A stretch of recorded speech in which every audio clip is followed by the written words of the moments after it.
Hello everyone, हम भी tutorial practice set जो क्विक रिवीजन करेंगे, यह फास्ट रिवीजन होगा, यह वन लाइनर है। ठीक है, चलिए हम स्टार्ट करते हैं। आप लोग अच्छा लगे तो वीडियो को जरूर शेयर कीजिएगा। सबसे पहले अंतर्राष्ट्रीय शांति एवं सुरक्षा की अभिवृद्धि संविधान में वर्णित है। बोल रहे कि अंतर्राष्ट्रीय शांति एवं सुरक्षा की अभिवृद्धि कहाँ कहाँ जिक्र किया गया है। तो राज्य के नीति निर्देशक सिद्धांत में तो आपको मिलता ही है, उसके साथ साथ हमको दोस्तों अंतर्राष्ट्रीय शांति का जिक्र आप याद रखिएगा कि भारतीय संविधान के अनुच्छेद 51 में किया गया है। ठीक है, जिसमें हमारा DPSP में जिक्र है। अगला है कि कैबिनेट मिशन के संदर्भ में कौन सा कथन गलत है। यह मिशन 24 मार्च 1946 ईस्वी को भारत आया था, सही है। इसने अपनी योजना 16 में 1946 को प्रकाशित किया। इस मिशन ने 2 संविधान सभाओं की मांग को स्वीकार कर लिया। इस मिशन द्वारा सुझाए गए प्रस्तावों के तहत नवंबर 1946 में संविधान सभा का गठन हुआ। तो देखिए, नवंबर 1946 ईस्वी में संविधान सभा का गठन हुआ, बिल्कुल सही है। लेकिन यह 2 संविधान सभाओं की मांग को स्वीकार नहीं किया था, यह अस्वीकार कर दिया था। ठीक है, याद रखिएगा, संविधान सभा के गठन की मांग इसने किया था। अगला है दोस्तों, आगे हम चलते हैं कि निम्नलिखित में, क्योंकि इसमें जब पाकिस्तान के अलग और भारत के लिए अलग जिक्र हुआ था, निम्नलिखित में से कौन सा मिट्टी चाय बागानों के लिए उपयुक्त है। तो चाय बागानों के लिए आप जानते होंगे कि हम लोग चाय बागानों के लिए मुख्यतः हम लोग अम्लीय मिट्टी के बारे में पढ़ते हैं। अगले दोस्तों कि ITCZ का पूर्ण रूप क्या है। तो ITCZ हमारा एक इंटरनेशनल ट्रॉपिकल जोन होती है दोस्तों। तो हम इसको पढ़ेंगे इंटर ट्रॉपिकल कन्वर्जेंस जोन। ठीक है, यह भूमध्य रेखा के निकट लगभग 5 डिग्री उत्तर एवं 5 डिग्री दक्षिण में निम्न दबाव क्षेत्र में उपस्थित है। ठीक है, जैसे कि हम लोग आप पढ़िएगा कि जो गंगा नदी है, गंगा नदी के तट के 10 किलोमीटर वाला क्षेत्र को हम लोग टाल क्षेत्र कहते हैं। इसी तरह ग्लोब में जो भूमध्य रेखा का क्षेत्र है, इसके 5 डिग्री ऊपर और 5 डिग्री दक्षिण के क्षेत्र को ITCZ कहते हैं। क्या है? Inter tropical convergence zone. ठीक है, आगे चलते हैं कि रैमन मैग्सेसे पुरस्कार किस क्षेत्र में दिया जाता है। तो रैमन मैग्सेसे पुरस्कार दोस्तों जन सेवा, सहकारिता एवं पत्रकारिता अन्य क्षेत्रों में प्रदान किया जाता है। 1958 ईस्वी से यह शुरुआत हुआ था। मुख्यतः आप 1957 पढ़ते होंगे, 58 से दिया जाने लगा फिलीपींस सरकार के द्वारा। इसको एशिया का नोबेल पुरस्कार भी बोला जाता है। निम्नलिखित युगों में कौन सुमेलित है। तो वन जीव अधिनियम 1972 में, प्रोजेक्ट टाइगर 1973, एलिफेंट 1993 ना होकर 1992 में है हमारा प्रोजेक्ट एलिफेंट। ठीक है, याद रखिएगा। तो 2 सही है और एक ऑप्शन नंबर 3 हमारा दोस्तों गलत है। ठीक है, आगे चलते, निम्नलिखित में से कौन सा देश विषुवत रेखा पर स्थित नहीं है। तो देखिए, कर्क रेखा पर बार बार हम बोलते हैं कि जब ग्लोब में देखिएगा तो ऊपर में कर्क रेखा पर 18, नीचे आइएगा तो भूमध्य रेखा पर 13 और नीचे आइएगा तो हमारा मकर रेखा पर 10।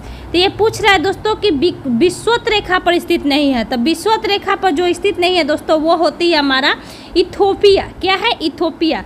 तो कौन कौन है देख लीजिए, इक्वाडोर, कोलंबिया, ब्राज़ील, ये हमारा मुख्यतः दोस्तों ये दक्षिण अमेरिका का देश है। अगला है कि Gabon, Congo, Uganda, Kenya, Somalia, ये हमारा है अफ्रीका का। उसके बाद इंडोनेशिया और मालदीव। ठीक है, आगे चलते हैं कि विश्व में यूरेनियम का सर्वाधिक भंडारण किस देश में स्थित है। तो यूरेनियम का संधारिक भंडारण पूछ रहा है दोस्तों, तो ये हो जाएगा हमारा ऑस्ट्रेलिया में। लेकिन उत्पादन के अनुसार पूछे तो उत्पादन के अनुसार दोस्तों हमारा हो जाता है कजाकिस्तान। देखिए, उत्पादन के अनुसार कजाकिस्तान और भंडारण कहने का मतलब कि उत्पादन हम 15 टन कर रहे हैं और इसमें हम 5 टन हम यूज करते हैं, 10 टन रखते हैं। कजाकिस्तान में अगर है ज़्यादा तो उत्पादन करता है 10 टन और यूज कर जाता है 8 टन, तो बचाया 2 ही टन। यानी सबसे ज़्यादा ऑस्ट्रेलिया बचाता है, भंडारण करता है। अगले है कि क्षिप्रा किसकी सहायक नदी है। तो क्षिप्रा दोस्तों चंबल की सहायक नदी है, याद रखिएगा। चंबल की सहायक नदी क्षिप्रा जो मुख्यतः मध्य प्रदेश में बहती है। गोदावरी नदी का उद्गम स्थल क्या है। तो गोदावरी नदी का उद्गम स्थल दोस्तों हमारा याद रखिएगा त्रंबकम पहाड़ी से है, ठीक है। कहाँ पे? महाराष्ट्र के पास ही त्रंबकम पहाड़ी है, वहीं पे हमारा गोदावरी नदी का उद्गम है, जो कि यह नासिक क्षेत्र में पड़ता है, ठीक है। कहाँ पर? नासिक क्षेत्र में। यह 1465 किलोमीटर इसका मुख्यतः बहाव है, यह बंगाल की खाड़ी में जाकर गिरता है। जूरा पर्वत निम्नलिखित में से किन दो देशों के बीच स्थित है? तो देखिए दोस्तों, फ्रांस और ये हमारा स्विट्जरलैंड के बीच में जूरा पर्वत है। जूरा पर्वत फ्रांस और स्विट्जरलैंड। जूरा किसके साथ? फ्रांस ने स्विट्जरलैंड के साथ जूरा। अगला है स्विट्जरलैंड, क्योंकि हम लोग दुनिया का स्वर्ग मतलब कहा जाता है कि यह बहुत ही खूबसूरत जगह है और एक साल का यह शासन काल प्रणाली होती है। कहने का मतलब एक साल में अगला आता है, तो जहाँ पे बार बार चेंज होगी वहाँ पे क्या होती है? वहाँ पे अच्छी कार्य व्यवस्था होती है। तो स्विट्जरलैंड बहुत ही खूबसूरत जगह है। पेरिनीज फ्रांस और स्पेन। पेरिनीज फ्रांस और स्पेन। आसपास दोस्तों फ्रांस एवं इटली स्कैंडिनेवियन देशों के समूह में सम्मिलित नहीं है। तो देखिए मुख्यतः दोस्तों हमारा जुड़ा रहता है ये हमारा ऊपर में जो अंटार्कटिका क्षेत्र है उससे जो जुड़ा हुआ है, जैसे कि नॉर्वे है, डेनमार्क है, स्वीडन है। इसके अलावा अन्य जो देश है उसको अलग अलग क्षेत्रों में मतलब बांटा गया है, जैसे कि अलग 4 देशों का अलग समूह होती है। तो उसी में स्कैंडिनेविया प्रायद्वीप में नॉर्वे के नाम के अनुसार इसका नाम है। तो नॉर्वे, डेनमार्क, स्वीडन, इसमें फ्रांस नहीं है, ठीक है। इसके अलावा दोस्तों फिनलैंड भी है, आइसलैंड भी है, ठीक है। कौन है? फिनलैंड है, आइसलैंड है और फैरो द्वीप समूह है, ठीक है। अगला है कि भारतीय लिखने की कला नहीं जानते थे, किस व्यक्ति का कथन है? यानी किस व्यक्ति ने कहा था कि भारतीय लिखने की कला नहीं जानते थे? तो मेगास्थनीज के द्वारा यह शब्द कहा गया था। यह 7 वर्गों में भारतीयों को बांटे थे, ठीक है। कौन सा पुस्तक था इनका? इंडिका पुस्तकों में। गणित की प्रसिद्ध पुस्तक लीलावती के लेखक कौन है? तो लीलावती के लेखक दोस्तों हमारा यहाँ भास्कराचार्य आ जाएंगे, ठीक है। कौन है? भास्कराचार्य लीलावती पुस्तक के लेखक है, जो गणित के लिए मुख्यतः विख्यात है। अगला है सूची 1 को सूची 2 से मिलाइए। खजुराहो का निर्माण किसने किया था? एलोरा के गुफा का निर्माण। दिलवारा के दोस्तों हम लोग जानते हैं कि सोलंकी वंश के राजा। दिलवारा का जैन मंदिर है दोस्तों, मुख्यतः प्रसिद्ध है। दिलवारा का जैन मंदिर माउंट आबू में स्थित है, ठीक है। तो याद रखिएगा सोलंकी शासक के द्वारा इसका हुआ था निर्माण। अगला है दोस्तों खजुराहो चंदेल शासकों के द्वारा, और एलोरा के गुफा का निर्माण हमारा दोस्तों राष्ट्रकूट शासकों ने। और दशावतार मंदिर जो कि विष्णु के लिए है, यह गुप्त शासक, क्योंकि गुप्त शासक विष्णु के ही उपासक थे, ठीक है। अगले कि किस मकबरे को द्वितीय ताजमहल कहा जाता है? तो द्वितीय ताजमहल दोस्तों, एक पहला ताजमहल जो शाहजहां ने अपनी महबूबा के लिए बनाया था, और दूसरा दोरबिया उल दुरानी जो कि मकबरा है, इसको औरंगजेब ने अपने पत्नी की याद में 1779 ईस्वी में इसका बनाना स्टार्ट करवाया था, ठीक है। इसी समय कहा जाता है कि इसने जजिया कर भी लगा दिया था। आगे चलते हैं कि मुगल काल में दारोगा का पद क्या था? तो दारोगा का पद दोस्तों हमारा जो था वह टकसाल अधिकारी था। इसे याद रखिएगा, पुलिस अधिकारी अब दरोगा है, लेकिन उस समय टकसाल अधिकारी था। सोना चांदी तांबे के सिक्के को जो ढालता था उसके अधिकारी होते थे दारोगा, क्योंकि उस समय सोना चांदी ही सबसे विख्यात चीज़ें था। किसी भी चीज़ों के लिए पैसा सबसे ज़्यादा जरूरी है। अगला है दोस्तों कि किस मुगल शासक को शाहे बेखबर, यानी उसको कोई पता ही नहीं था कि क्या हो रहा है क्या नहीं हो रहा है। जैसे ही औरंगजेब की मृत्यु हो जाती है 1707 ईस्वी में, उसके बाद में जो पहला बनता है बहादुर शाह प्रथम, तो इसको बेखबर इंसान रहता है कि हमारा शासन कल कैसे चल रहा है नहीं चल रहा है, ये बेखबर की तरह कार्य करता है। अगला है दोस्तों निम्नलिखित में से किसने होम रूल लिंग आंदोलन का नेतृत्व किया था? तो होम रूल लिंग आंदोलन का दोस्तों 2 व्यक्ति ने, एक एनी बेसेंट ने, एक बाल गंगाधर तिलक ने। तो एनी बेसेंट दोस्तों इनके बारे में आप देखिएगा कि इन्होंने पहली बार स्टार्ट किया था, और बाल गंगाधर तिलक एकमात्र पुणे के क्षेत्र में ही स्टार्ट किए थे। तो इसमें दोनों हो जाएंगे होम रूल लिंग से संबंधित। भगत सिंह एवं बटुकेश्वर दत्त ने केंद्रीय विधानसभा में बम कब फेंका था? तो 8 अप्रैल 1929 ईस्वी को बम फेंका गया था। 8 अप्रैल 1929 ईस्वी को, ठीक है, बटुकेश्वर दत्त और भगत सिंह के द्वारा बम फेंका गया था केंद्रीय विधानसभा में, ठीक है। आगे चलते हैं कि तेभागा आंदोलन कहाँ हुआ था दोस्तों? तो तेभागा आंदोलन दोस्तों यही आपका बंगाल के क्षेत्र में हुआ था। याद रखिएगा तेभागा आंदोलन बंगाल के क्षेत्र में यह 1946 ईस्वी में हुआ था, ठीक है। एक तेलंगाना आंदोलन भी है, एक तेभागा है। तो तेभागा बंगाल में और तेलंगाना, जो कि तेलंगाना को अलग करने के लिए यह वहाँ पे मुख्यतः यह तेलंगाना क्षेत्र में यह हुआ था। 1946 के करीब में यह लगभग बहुत दिनों तक चला था। भारत में धन निष्कासन को किसने रक्तस्राव कहा था? तो धन निष्कासन को रक्तस्राव दोस्तों कार्ल मार्क्स के द्वारा कहा गया था। ठीक है, कार्ल मार्क्स के द्वारा धन निष्कासन, जो कि हमारे धन निष्कासन का सिद्धांत रविन्द्रनाथ टैगोर के द्वारा दिया गया था, इन्होंने ब्लीडिंग प्रोसेस इसको कहा था कार्ल मार्क्स ने। अगला है कि सार्वजनिक निर्माण विभाग की स्थापना किस वायसराय के समय में हुआ था? तो सार्वजनिक निर्माण विभाग बोल रहा है दोस्तों, तो ये हमारा डलहौजी के समय में हुआ था। ठीक है, डलहौजी के समय में हुआ था। अगले कि कांग्रेस के मंच में पहली बार वंदे मातरम 1896 में कलकत्ता अधिवेशन में गया था। इस अधिवेशन की अध्यक्षता कौन किए थे? तो यह किए थे दोस्तों बंकिम चंद्र चटर्जी।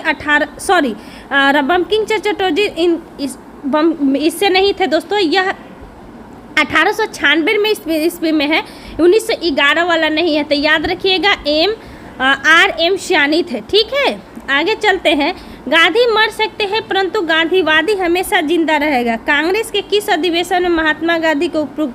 तो सभी को पता होना चाहिए, कराची अधिवेशन में महात्मा गांधी के द्वारा काला झंडा भी दिखाया गया था और इसकी अध्यक्षता हमारा सरदार वल्लभ भाई पटेल के द्वारा किया गया था। ठीक है, आगे चलते हैं कि माउंटबेटन योजना के अंतर्गत जनमत संग्रह का प्रावधान निम्नलिखित में किस क्षेत्र में हुआ था? तो माउंटबेटन योजना के तहत दोस्तों 3 क्षेत्रों में, एक हमारा जनमत संग्रह है, एक जगह पुलिस कार्रवाई है। ठीक है, और पुलिस कार्रवाई के द्वारा आप मुख्यतः देखिएगा कि हमारा जम्मू कश्मीर के क्षेत्र में आएगा। और जनमत संग्रह के द्वारा कहा गया था आप जो हम जनमत करवा जा रहे हैं, जैसा आप लोगों का वोट रहेगा वैसे आप लोग मिल लीजिएगा। तो मुख्यतः दोस्तों उत्तर पश्चिमी प्रांत और सिलहट के क्षेत्र जनमत संग्रह के लिए विख्यात है। कृषि मिशन को किसने पोस्ट डेटेड चेक कहा था? तो देखिए इसके लिए 2 व्यक्तियों का अलग अलग बात कही गई है। पोस्ट डेटेड चेक कहा था महात्मा गांधी ने। ठीक है, अब पंडित जवाहरलाल नेहरू ने कहा था कि इसके आगे ऐसा बैंक है जो टूट रहा है, इन्होंने सिर्फ जोड़ दिया। इन्होंने कहा कि यह एक पोस्ट डेटेड चेक है महात्मा गांधी, और इसमें एक शब्द जोड़े थे कि ऐसा बैंक जो टूट रहा है। सिर्फ किसने कहा था? जवाहरलाल नेहरू ने। लोकसभा के सीटों की दृष्टि से निम्नलिखित में से कौन सुमेलित नहीं है? तो देखिए उत्तर प्रदेश में 80 गो, महाराष्ट्र में 48 गो, पश्चिम बंगाल में 42 गो, दिल्ली में 7 गो। तो दिल्ली में 7 है, न कि 10 है। ठीक है, हम आंसर ही बोल दिए थे। अगले है कि संसद द्वारा राष्ट्रीय आपातकाल के समय राज्य सूची के विषय पर बनाए गए कानून आपातकाल की समाप्ति के बाद कितने माह तक प्रभावी होती है? तो लिखता 6 माह तक होती है। आगे चलते हैं कि भारतीय संविधान के किस अनुच्छेद के अनुच्छेद 171 के अनुसार राज्य में विधान परिषद के सदस्यों की कुल संख्या हो सकती है? तो राज्य में दोस्तों विधान परिषद के कुल सदस्यों की संख्या 1/3 से अधिक नहीं हो सकती है। इसमें कहा गया किसका? विधानसभा का। तो इसमें है कि राज्य के विधानसभा के सदस्यों की कुल संख्या के 1/3 से अधिक नहीं हो सकती। ठीक है, आगे बोल रहा है कि 40 से कम नहीं हो सकती। आप अपवाद में जम्मू कश्मीर में जो 36 था, अब तो खैर जम्मू कश्मीर टूट गया, पहले वहाँ पे 36 था जो कि अपवाद में था, अब यह खत्म हो गया। आगे चलते हैं हम आगे कि भारत के संविधान का अभिरक्षक कौन है? तो भारत के संविधान के अभिरक्षक दोस्तों उच्च न्यायालय होता है। ठीक है, निम्नलिखित में से किसकी नियुक्ति भारत के राष्ट्रपति द्वारा नहीं की जाती है? तो भारत के राष्ट्रपति द्वारा किसकी नियुक्ति नहीं की जाती है? महान्यायवादी, प्रधानमंत्री, नियंत्रण एवं महालेखा परीक्षक, लोकसभा के अध्यक्ष एवं केंद्र शासित प्रदेशों के मुख्यमंत्री। तो देखिए लोकसभा के अध्यक्ष की नियुक्ति भारत के राष्ट्रपति द्वारा न कराकर लोकसभा के सदस्यों के द्वारा ही किया जाता है। केवल प्रोटेम स्पीकर जब नए संसद का जब नए कोई भी चुनाव होता है उसके बाद में जो एक व्यक्ति को चुना जाता है जो सबसे वरिष्ठ होते हैं उसको भारत के राष्ट्रपति चुनता है, जिसको हम लोग प्रोटेम स्पीकर कहते हैं। प्रोटेम स्पीकर जब हटता है तो लोकसभा का अध्यक्ष बनता है। जो लोकसभा में बहुमत दल का जो पार्टी होती है उसमें से ही कोई भी व्यक्ति को चुना जाता है, कोई ज़रूरी नहीं है। इसके लिए भी वोट करवाई गई थी, इस पर आपने देखा था। ठीक है, चलिए आगे चलते हैं। इसके अलावा महान्यायवादी की भी नियुक्ति होती है। प्रधानमंत्री की नियुक्ति भी भारत के राष्ट्रपति के द्वारा ही किया जाता है, उसमें भी बहुमत दल के नेता ही होते हैं। अगले कि निम्नलिखित में से कौन मौद्रिक नीति का मात्रात्मक उपकरण है? तो देखिए दो प्रकार के उपकरण होती है, एक मात्रात्मक एवं गुणात्मक। तो यहाँ मात्रात्मक उपकरण में दोस्तों SLR, ठीक है, उसके बाद CR खुले बाजार की प्रक्रिया एवं बैंक दर, यह RBI के द्वारा सभी प्रक्रिया की जाती है। तो यह मात्रात्मक है। यह कहने का मतलब कि तय किया जाता है। द्वितीय पंचवर्षीय योजना किस मॉडल पर आधारित होती है? तो देखिए दो मुख्यतः आप सब मॉडल याद कीजिएगा। हेराल्ड डोमार मॉडल प्रथम, PC महालनोबिस द्वितीय, ठीक है। तो PC महालनोबिस द्वितीय पंचवर्षीय योजना पर आधारित था। यदि एक दी हुई समाधि में कीमतों या मौद्रिक आय दोनों आदि हो जाए तो वास्तविक आय क्या होती है? तो वास्तविक आय दोस्तों क्या होती है? यह अपरिवर्तित रहती है, ठीक है। वास्तविक आय क्या बोल रहा है कि दी हुई समय अवधि में कीमतें एवं मौद्रिक आय दुगनी हो जाती है। मतलब हम समय अवधि दिए 2 साल, उसमें कीमत हमारा और मौद्रिक आय दोनों दुगनी हो जाती है। मौद्रिक आय कौन तय करता है? RBI। तो वास्तविक आय अपरिवर्तित रहेगा, उसमें कोई, क्योंकि RBI के द्वारा ये सब तय किया जाता है। अगला है दोस्तों कि सुमिलित कीजिए हैजा, क्षय रोग, निमोनिया एवं टिटनेस। तो देखिए हैजा, क्षय रोग में आप सीधे पढ़े होंगे कि माइक्रोबैक्टीरियम, ठीक है। उसके अलावा दोस्तों टिटनेस सबका नाम ही के आधार पर होती है। जैसे निमोनिया में न्यूमोनिया आ जाएगा, डिप्लोकोकस निमोनी। टिटनेस में क्लोस्ट्रीडियम टिटनी A नंबर। उसके बाद हैजा में vibrio cholerae, option number C। यह जीवाणु वाला जो होती है, लगभग नाम के आधार पर ही जीवाणु के नाम रखा गया है। तो ऑप्शन नंबर A हो जाएगा। निम्नलिखित में कौन सा सही है बोल रहा है? तो नाबार्ड देश में कृषि एवं ग्रामीण विकास हेतु वित्त उपलब्ध कराने वाली शीर्ष संस्था है। तो कृषि एवं ग्रामीण विकास के लिए बिल्कुल सही है। नाबार्ड का मुख्यालय मुंबई में है, ये भी बिल्कुल सही है। नाबार्ड का national bank for agriculture and rural development, यह 12 जुलाई 1982 ईस्वी को शिवरामन समिति के सिफारिश पर इसकी स्थापना की गई थी। यह मुख्यतः ग्रामीण एवं विकास के लिए, कृषि ग्रामीण विकास के लिए यह संस्थागत बैंक है। यह मुख्यतः केंद्र सरकार के द्वारा ही, लगभग इसमें 100% केंद्र सरकार ही पैसा देती है। सामान्य ताप एवं दाब पर सभी गैसों के समान आयतन में अणुओं की संख्या समान होती है। किसमें? एवोगाड्रो में। आप बॉयल में पढ़ते होंगे कि इसमें प्रेशर होती है, आयतन के व्युत्क्रमानुपाती होती है, और चार्ल्स में इसमें भी प्रोपोर्शनल टू T होती है। ये इसमें कहने का मतलब कि हमारा जो आयतन होती है वह टेम्परेचर के समानुपाती होती है, ठीक है। अगला है विकासवाद का सिद्धांत किसने प्रतिपादित किया था? तो यह डार्विन ने किया था विकासवाद का प्रतिपादन, ठीक है, याद रखिएगा। अगले कि किसी वस्तु का द्रव्यमान किसी वस्तु का द्रव्यमान क्या होती है? तो उसका जड़त्व का माप होता है। तो ऑप्शन नंबर C हो जाएगा। क्या होगा? ऑप्शन नंबर C, याद रखिएगा, बहुत अच्छा क्वेश्चन है। Option number C। लोग गड़बड़ कर देते हैं कि किसी वस्तु का द्रव्यमान उसकी जड़त्व का माप होता है। अगले कि ध्वनि का एक महत्वपूर्ण अभिलक्षण तारत्व है, जो निर्भर करती है किस पे? आवृत्ति पर, ठीक है। किस पर निर्भर करती है? आवृत्ति पर। तारत्व पिच आवृत्ति पर निर्भर करती है। वायु का तापमान कम होने पर सापेक्ष आर्द्रता क्या होती है? तो सापेक्ष आर्द्रता जो होती है दोस्तों, यह किसी भी तापमान पर यह बढ़ जाती है। सापेक्ष आर्द्रता क्या होती है? बढ़ जाती है, यानी तापमान कम होने पर आर्द्रता बढ़ती है। यहाँ देखिए किसी भी ताप और वायु में जलवाष्प की मात्रा उसी ताप और उसी वायु में अधिकतम जलवाष्प शोषण करने की क्षमता गुने 100, यह फार्मूला दिया गया है। यानी आप नॉर्मल समझे कि वायु का तापमान कम होने पर, जैसे कि मान लीजिए कि हमारा तापमान कम हो रहा है, तो हमारा जो आर्द्रता होगी दोस्तों, वह ह्यूमिडिटी क्या हो जाएगी? वह बढ़ जाएगी, ठीक है। नॉर्मली तरीके से आप देखिएगा, यानी वायु में जो जलवाष्प होती है वो क्या होती है? बढ़ने लगती है। और मानव का हृदय, क्योंकि जब गर्मी होती है दोस्तों, तो आप देखते हैं हम लोग कहते हैं कि आधे वायु में आर्द्रता ही नहीं है, तो वायु में आर्द्रता ही नहीं है तो टेम्परेचर पूरा बढ़ता है जब हम लोग को गर्मी महसूस होती है। मानव का हृदय कितने भागों में बांटा गया? तो मानव का हृदय मुख्यतः 4 भागों में बांटा रहता है, ठीक है। यहाँ देखिए दायां आलिंद हो गया, और यहाँ देखिए दायां आलिंद, बायां आलिंद, दायां नील और बायां नील।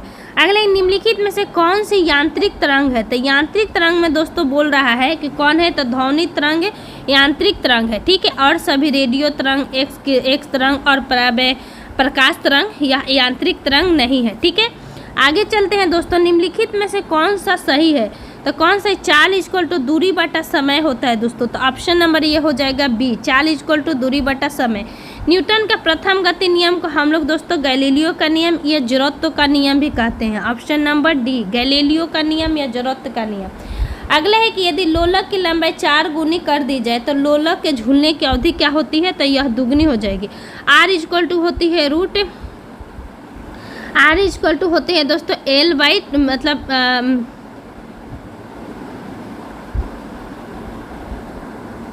R इक्वल टू दोस्तों T इक्वल टू होती है 2 pi I square root L by G होती है। यानी लंबाई जैसे भी बढ़ेगी तो उसका क्या हो जाएगा, वह घटने लगती है। ठीक है, यानी रूट का मतलब उसमें 4 रहेगा तो 2 निकल जाएगा, तो दोगुना हो जाएगा। इनमें से कौन सा हार्मोन पीयूष ग्रंथि से स्रावित नहीं होती है, तो पीयूष ग्रंथि से जो स्रावित नहीं होती है वह कैल्सीटोनिन होती है, या थायराइड ग्रंथि से जो कि गले में है वहाँ से स्रावित होती है। इसके अलावा थायराइड स्टिमुलेटिंग हार्मोन जो पीयूष ग्रंथि जो कि मस्तिष्क में है, मानव वृद्धि हार्मोन भी हम लोग पीयूष ग्रंथि को कहते हैं। उसके अलावा प्रोलैक्टिन भी होती है। ठीक है, यानी कैल्सीटोनिक जो कि थायराइड ग्रंथि से स्रावित होती है। एंटीबायोटिक्स का आविष्कार किसने किया था, तो एंटीबायोटिक्स का आविष्कार दोस्तों हमारा अलेक्जेंडर फ्लेमिंग ने किया था। ठीक है, इसके अलावा इनको पेनिसिलिन भी कहा जाता है। एंटीबायोटिक मेडिसिन पेनिसिलिन की खोज अलेक्जेंडर फ्लेमिंग ने किया था। निम्नलिखित में से कौन सा कार्बोहाइड्रेट पाचन का अंतिम उत्पादन है, तो पाचन का अंतिम उत्पादन बोल रहा है दोस्तों कार्बोहाइड्रेट पाचन का अंतिम उत्पादन, तो ये होती है ग्लूकोज। ठीक है, क्या होती है, ग्लूकोज। अगला क्वेश्चन है कि रॉलेट एक्ट पारित होने के समय भारत के वायसराय कौन थे, तो देखिए रॉलेट एक्ट दोस्तों 1919 में पारित हुआ था।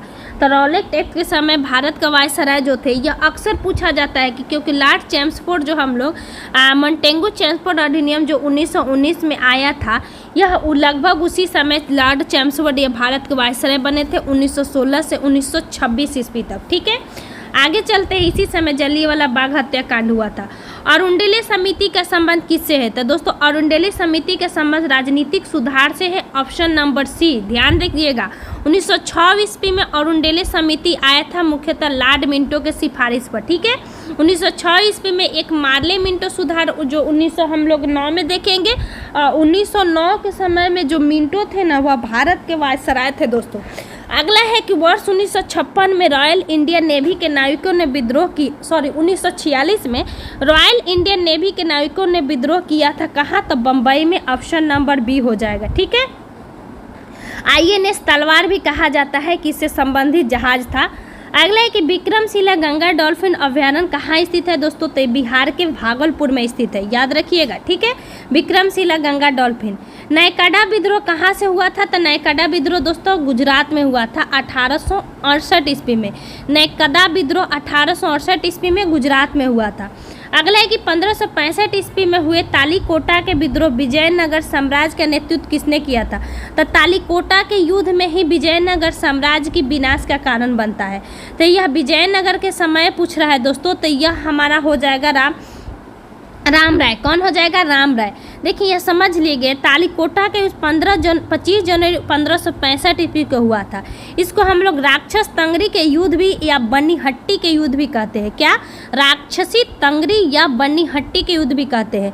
विजयनगर साम्राज्य के विरोधी महासंघ अहमदाबाद, बीजापुर, गोलकुंडा, बीदर, इसमें बरार नहीं शामिल हुआ था। याद हमें बार बार बताते हैं कि बरार फरार हो गया था, यानी जो हमारा तालीकोटा के युद्ध हुआ था उसमें हमारा बरार जो मुख्यतः 5 मिलता है, यह 5 में से बरार फरार हो गया था, यह शामिल नहीं हुआ था। तो इसमें राम राय ने इसका नेतृत्व किया था। ठीक है, किससे, तालीकोटा के समय विजयनगर से।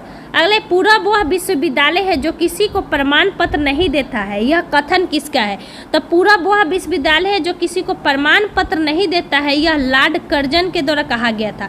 देखिए लॉर्ड कर्जन बंगाल विभाजन लाए थे, इसके अलावा अन्य सिंचाई हुआ था, विश्वविद्यालय का गठन हुआ था, कुछ अच्छे कार्य भी किए थे। देखिए यहाँ देखिएगा कि सबसे हुआ वायसराय भी थे लॉर्ड कर्जन। ठीक है, और शैक्षणिक सुधारों के अंतर्गत लॉर्ड कर्जन ने 1902 ईस्वी में सर थॉमस रैले की अध्यक्षता में विश्वविद्यालय आयोग का भी गठन किया था। ठीक है, और 1902 ईस्वी में सर एंड्रूज फ्रेजर की अध्यक्षता में एक पुलिस आयोग, हमने याद भी करवाया था कि फ्रेजर से याद रखिएगा ट्रेजर एक गन होती है, यानी फ्रेजर की अध्यक्षता में किससे है, पुलिस ही तो गन गन रखती है? तो फ्रेजर ट्रेजर गन रखती है पुलिस। तो याद रखना है, फ्रेजर की अध्यक्षता में पुलिस आयोग। और रैली किस में होता है? विश्वविद्यालय के द्वारा अक्सर रैलियाँ निकाली जाती है, तो रैली के द्वारा विश्वविद्यालय आयोग का, ठीक है, याद हो जाएगा। और इन्हीं के द्वारा कहा गया था कि पूरब वह विश्वविद्यालय है जो किसी को प्रमाण पत्र नहीं देता है। भारत छोड़ो आंदोलन के दौरान स्थापित समानांतर सरकारों में सबसे ज़्यादा समय तक, तो देखिए मुख्यतः 3 आप समानांतर सरकार पढ़िएगा, सतारा, बलिया, तामलुक। भागलपुर में है लेकिन बाद में विख्यात होता है। तो सतारा, बलिया, तामलुक। तो सतारा में सबसे ज़्यादा दिनों तक रहेगा, जो कि महाराष्ट्र क्षेत्र में हुआ था दोस्तों, याद रखना है। अगले कि गदर पार्टी के अध्यक्ष निम्न में से कौन थे? तो सभी लोग जान जाइए, इंपॉर्टेंट है। लाल हरदयाल। 1913 ईस्वी में गदर पार्टी, 1 नवंबर 1913 ईस्वी में गदर पार्टी अमेरिका के सैन फ्रांसिस्को में इसकी स्थापना हुआ था। कहाँ से? यूएसए के सैन फ्रांसिस्को में 1 नवंबर 1913 ईस्वी को, 1 नवंबर 1913 ईस्वी में। और इसके संस्थापक थे लाला हरदयाल और इसके अध्यक्षता थे सोहन सिंह वाकना, ठीक है। कौन थे? सोहन सिंह वाकना। कांग्रेस के किस अधिवेशन में धन के निष्कासन सिद्धांत को स्वीकार किया गया था? तो दोस्तों धन के निष्कासन सिद्धांत को स्वीकार करने का बात बोल रहा है, तो धन का निष्कासन सिद्धांत 1896 के करीब में आप पढ़िएगा कि हमारे किसके द्वारा दिया गया था। अब 92 में हमारा व्यक्ति थे रविन्द्रनाथ टैगोर, लेकिन यह स्वीकार किया जाता है दोस्तों धन का निष्कासन 1896 ईस्वी में कलकत्ता अधिवेशन में, ठीक है, 1896 ईस्वी में कलकत्ता अधिवेशन में। अगले कि 20 वर्षों तक रविन्द्रनाथ टैगोर ही 1892 ईस्वी में जाते हैं, कहाँ पे? यह लिबरल पार्टी के सदस्य भी बनने वाले पहले सांसद थे। 20 वर्ष तक रियासतों एवं दुखों को दूर करने के असफल संघर्ष करने के बाद इन्होंने रोटी के बदले पत्थर प्राप्त किया। उदारवादियों के संबंध में यह वक्तव्य कौन थे? तो इन्होंने कहा था लाला लाजपत राय ने कि इन्होंने 20 वर्षों तक रियासतों एवं दुखों को दूर करने के असफल संघर्ष करने के बाद भी इन्हें रोटी के बदले पत्थर ही प्राप्त हुए। लाला लाजपत राय जो कि बाद में आप देखिएगा कि साइमन कमीशन आता है, इसी के गो बैक का नारा देते हैं, इसी में लाठीचार्ज के कारण इनकी 1931 ईस्वी में मृत्यु भी हो जाती है। राष्ट्रीय योजना समिति के स्थापना कांग्रेस के किस अधिवेशन में हुआ था दोस्तों? तो यह हमारा 1938 ईस्वी में हरिपुरा अधिवेशन में हुआ था, याद रखिएगा, हरिपुरा अधिवेशन में 1938 ईस्वी में राष्ट्रीय योजना समिति के अध्यक्षता के लिए किया गया था। इस योजना के अध्यक्ष दोस्तों सुभाष चंद्र बोस थे, और यह समिति जो बना था इसके अध्यक्ष था हमारा दोस्तों पंडित जवाहरलाल नेहरू। कौन सी समिति? राष्ट्रीय योजना समिति। भारत छोड़ो आंदोलन के दौरान सरकारी नीति के विरुद्ध महाधिवक्ता पद से निम्नलिखित में से किसने इस्तीफा दिया था? तब महाधिवक्ता पद से बलदेव सहाय के द्वारा इस्तीफा दिया गया था 1942 ईस्वी में। ब्रिटिश शासन की नीतियों का निम्न में से कौन सा प्रभाव भारतीय अर्थव्यवस्था पर नहीं पड़ा था? तो देखिए ब्रिटिश शासन की नीतियों में किस पर प्रभाव नहीं पड़ा था? तो यह कृषि क्षेत्र के विकास पर, क्योंकि कृषि क्षेत्र विकसित ही होता था। कृषि लोग तो करते ही थे, लेकिन उसमें जो कर था उसके कारण वह शिथिल होने लगा, लेकिन इस पर दुष्प्रभाव बहुत कम पड़ा था।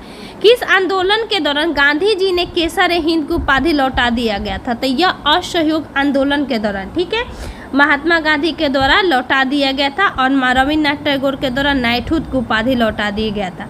लोकसभा चुनाव के दौरान चुनाव प्रचार समाप्त हो जाता है। चुनाव प्रचार कब समाप्त होता है दोस्तों? तब मतदान समाप्त होने के 48 घंटे पूर्व, यानी 48 घंटे पूर्व हम लोग चुनाव प्रचार नहीं कर सकते। कौन सा? लोकसभा का।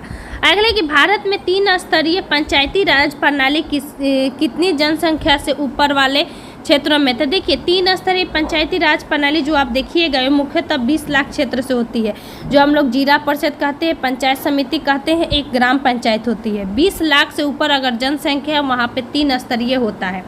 निम्नलिखित में से किस समिति ने सर्वप्रथम पंचायतों में महिला आरक्षण की सिफारिश की थी? तो यह पीके थुंगन समिति जो कि 1988 ईस्वी में आया था, इन्होंने पंचायतों में महिला की सिफारिश की थी। किसके लिए? आरक्षण के लिए।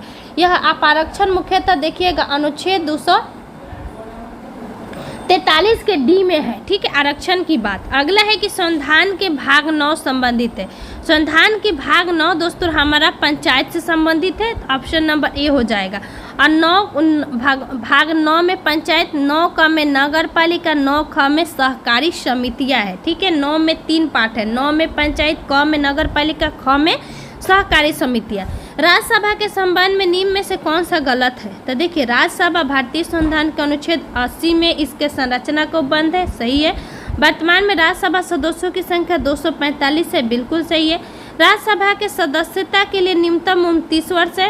राज्यसभा एक अस्थायी सदन है, इसके लिए 2/3 सदस्य प्रत्येक 2 वर्ष के लिए चुनित होती है। तो याद रखिएगा, इसमें ऑप्शन नंबर डी गलत है। 2/3 ना होकर दोस्तों हमारा यहाँ पे राज्यसभा के 1/3 सदस्य हटते हैं। कितना? 1/3 सदस्य हटते हैं। ठीक है, और देखिए, राज्यसभा के लिए न्यूनतम 30 वर्ष होती है, लेकिन जो हमारा राज्यसभा का सभापति होती है उनके लिए 35 वर्ष होती है। क्योंकि 35 वर्ष क्यों होती है? क्योंकि भारत के उपराष्ट्रपति की न्यूनतम आयु जब 35 वर्ष होती है, वही व्यक्ति आके चुना जाता है इसका सभापति के रूप में। तो इसी कारण से उनका 35 वर्ष होती है, अन्य लोगों का 30 वर्ष होती है। लेकिन लोकसभा में सभी का 25 वर्ष है, किसी का भी डिफर नहीं है। केवल इसमें सभापति का अलग होती है और सदस्यों का अलग होती है। दल बदल उपबंध के आधार पर लोकसभा के किसी सदस्य की निहारता का अंतिम विनिश्चय निम्नलिखित में से कौन करता है दोस्तों? तो यह करता है लोकसभा के अध्यक्ष। दल बदल से संबंधी अगर लोकसभा के अध्यक्ष चाहेगा तो वह बर्खास्त भी कर सकता है, लेकिन राष्ट्रपति उसको पूर्णतः अनुमोदित करते हैं। 92वां संविधान संशोधन 2003 द्वारा 8वीं अनुसूची में किन भाषाओं को शामिल किया गया था? तो देखिए, इसमें बोडो, डोगरी, मैथिली 47, 4 था। बोडो, डोगरी, मैथिली 47, बी और सी। कोंकणी, मणिपुरी और नेपाली, जिसमें 9 नाम था, यह हमारा 71वां के तहत आया था। ठीक है, आगे चलते हैं हम। 1992 ईस्वी में आया था। एक 1967 ईस्वी में 21वां संविधान संशोधन के तहत सिंधी को जोड़ा गया था। सूची 1 को सूची 2 से मिलाना है। यहाँ बोल रहा है कि लो अयस्क कहाँ होती है, कोयला कहाँ होती है, जस्ता कहाँ होती है, तांबा कहाँ है। तो देखिए, यहाँ पे सबसे पहले आप याद रखिएगा, कुछ ट्रिक से याद रखा जाता है। जैसे कि हमारा लोह अयस्क नोवा मुंडी, यह उड़ीसा के क्षेत्र में है दोस्तों। कोयला हमारा है दोस्तों धनबाद, क्योंकि सबको पता है कि धनबाद क्षेत्र कोयला के लिए ही विख्यात है। ज से जस्ता होती है दोस्तों, ज से जवार होती है। ज से जस्ता, ज से जावर, जो कि राजस्थान क्षेत्र में है।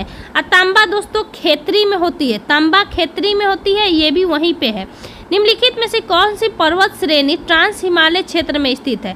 तो ट्रांस हिमालय क्षेत्र में दोस्तों हमारा जास्कर है। जास्कर जो है ट्रांस हिमालय क्षेत्र में होती है। ठीक है, यहाँ देख लिए, ट्रांस हिमालय क्षेत्र में स्थित पर्वत श्रेणी में जास्कर, लद्दाख, काराकोरम है। ठीक है, कौन? और पीर पंजल जस्ट उसके नीचे होती है, लेकिन यह ट्रांस हिमालय क्षेत्र में नहीं आती है। 3 ही आता है, जास्कर, लद्दाख, काराकोरम। और सजाने के लिए आपको आएगा कि सजाइए, 4 ऑप्शन दे देती है, जास्कर, लद्दाख, पीर पंजल, तब जास्कर, लद्दाख, काराकोरम, तब होती है दोस्तों पीर पंजल, इसलिए पीर पंजल ऑप्शन में दे देता है। ठीक है, बृहद हिमालय में एवरेस्ट होती है, कंचनजंगा होती है, मकालू होती है, धौलागिरी होती है और अन्नपूर्णा चोटी होती है। मैगी नोट रेखा किन देशों के बीच होती है? मैगी नोट रेखा यानी हम लोग मैगी बनाएंगे कैसे करके? तब फ्राई करके। हम ऑप्शन से याद किए थे, मैगी बनाएंगे फ्राई करके, जो कि फ्रांस में स्थित है। मैगी बनाएंगे कैसे दोस्तों? तो फ्राई करते, फ्रांस में स्थित है। ठीक है, आगे चलते, ऑप्शन नंबर ए हो जाएगा इसका।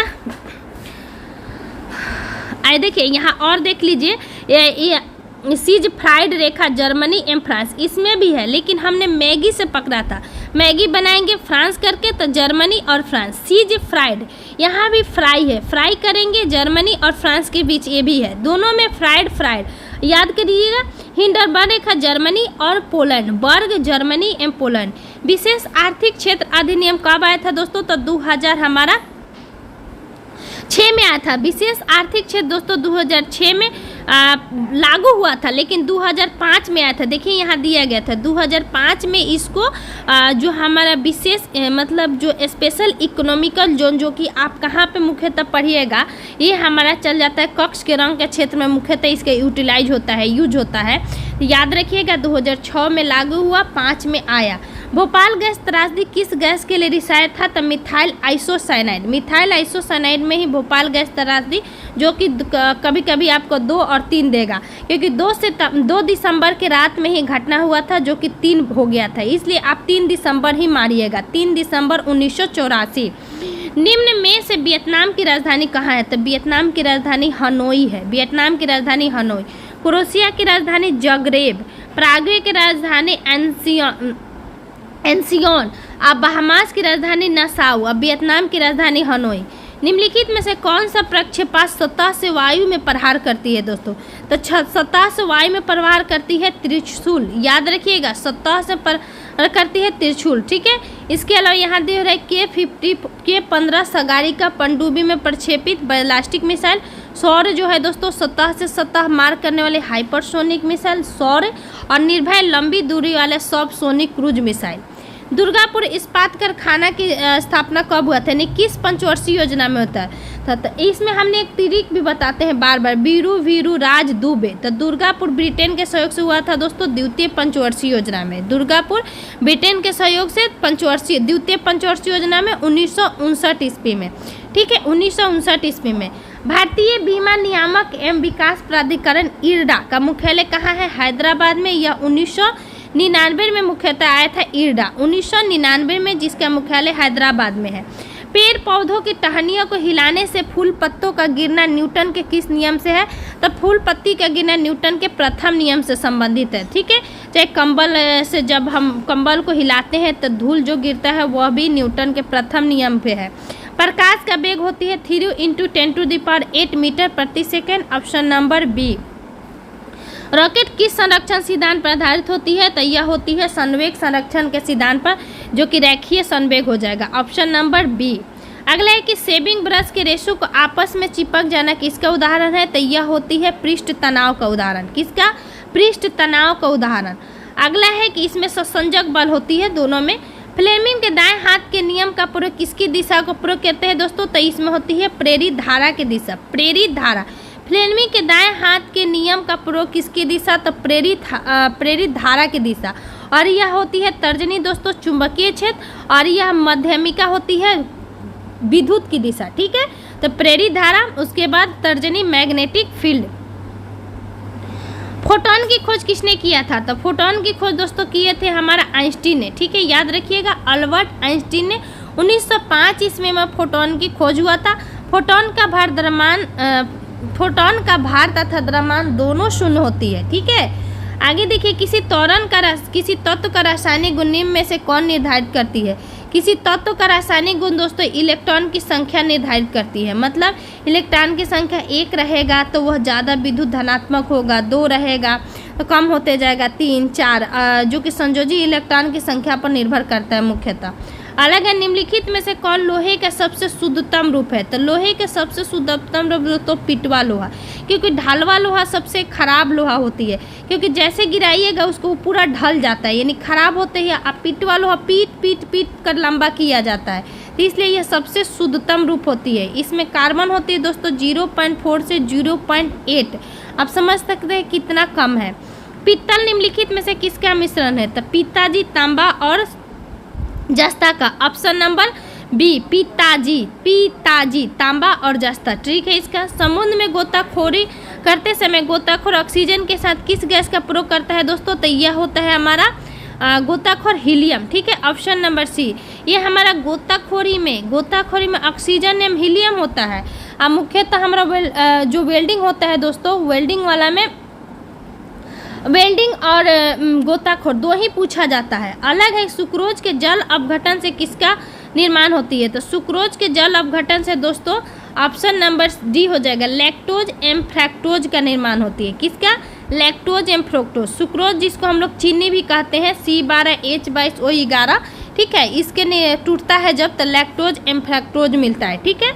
एमाइलेज एंजाइम का क्षरण किसके द्वारा होती है? तो एमाइलेज एंजाइम का क्षरण अग्नाशय से होती है। ऑप्शन नंबर ए हो जाएगा, ठीक है, अग्नाशय से मुख्यतः 4 पढ़िएगा, एमाइलेज लाइपेज ट्रिप्सिन, ठीक है, एमाइलेज लाइपेज ट्रिप्सिन।